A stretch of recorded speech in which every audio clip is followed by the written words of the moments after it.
વાડી વિસ્તારમાં આવેલ સ્લોટર હાઉસમાં મરેલા ઢોરના નિકાલ માટે આધુનિક ટેકનિકના ઉપયોગ બાદ પણ વિસ્તારમાં અસહ્ય દુર્ગંધ મારતા વિપક્ષી નેતા આગ બબૂલા બન્યા। વાડી વિસ્તારમાં પાલિકા સંચાલિત સ્લોટર હાઉસ આવેલું છે, જ્યાં મરેલા ઢોરોનો નિકાલ કરવામાં આવે છે।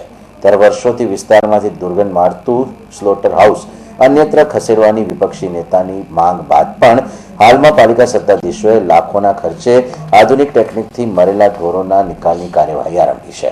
ત્યારે આધુનિક ટેકનિકના ઉપયોગ બાદ આજે પણ આ વિસ્તારમાં અસહ્ય દુર્ગંધ મારતી હોવાની ફરિયાદો મળતા આગ બબૂલા બનેલ વિપક્ષી નેતા ચંદ્રકાંત ભથ્થુએ આગામી દિવસોમાં જો આ સમસ્યા હલ નહીં થાય તો આંદોલનનો માર્ગ અપનાવવાની ચીમકી ઉચ્ચારી છે।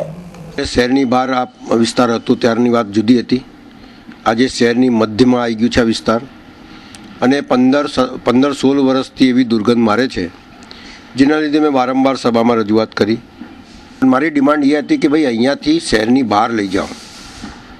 એ નહીં લઈ ગયા। એના માટે જે પૈસા મૂક્યા હતા અથવા જે માટે ખર્ચો કરવાનો હતો એના કરતાં ઓછી કેપેસિટીનું એટલે 5000 કિલોનું આ બનાવેલું છે। પણ આ સત્તા પર બેઠેલા લોકોને નવા બ્રિજોના ઉદ્ઘાટન કરવા છે, નવા રોડોના ઉદ્ઘાટન કરવા છે, સ્મશાનોના ઉદ્ઘાટન કરવાના છે, બધી વસ્તુઓના ઉદ્ઘાટન કરવાના છે।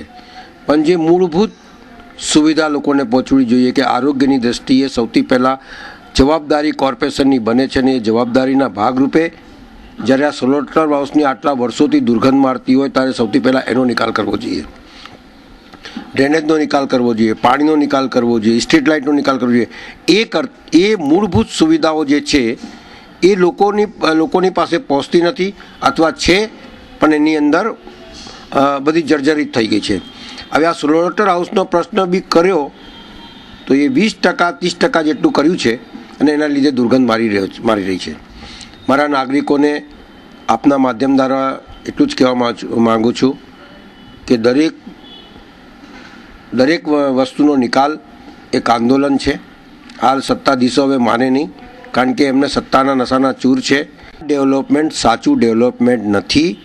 સાચું ડેવલપમેન્ટ એ જ છે કે રહેતા નગરજનોની પાસેથી જે ટેક્સ તમે લો છો એ ટેક્સનું વળતર લોકો સુધી પહોંચે। જે જરૂરિયાત છે એને પહોંચી વળવા માટે સૌથી જે કંઈ છે એને પહેલાં હાચવો અને પછી નવું ડેવલપમેન્ટ કરો તો વડોદરા શહેરનું નામ થશે એવું મારું માનવું છે। નહીં તો અમારે તો ગાજરાવાડી માટે આંદોલન કરવાનો એક રસ્તો રહે છે, બીજો અમને કોઈ રસ્તો દેખાતો નથી, કારણ કે સત્તાધીશો પર બોલીને થાકી ગયા તોય છતાં બીજું કરતા નથી। ને મારી સાચીને સારીને વ્યવસ્થિત ડિમાન્ડ એ જ છે કે આજે નહીં તો કાલે અહીંયાથી ખસેડવું પડશે। તો જે ખર્ચા અહીંયા કરો છો એની જગ્યા પર બીજી જગ્યા ખર્ચો કરો ને બીજો નવું બનાવો, જેથી લોકોને રાહત મળે।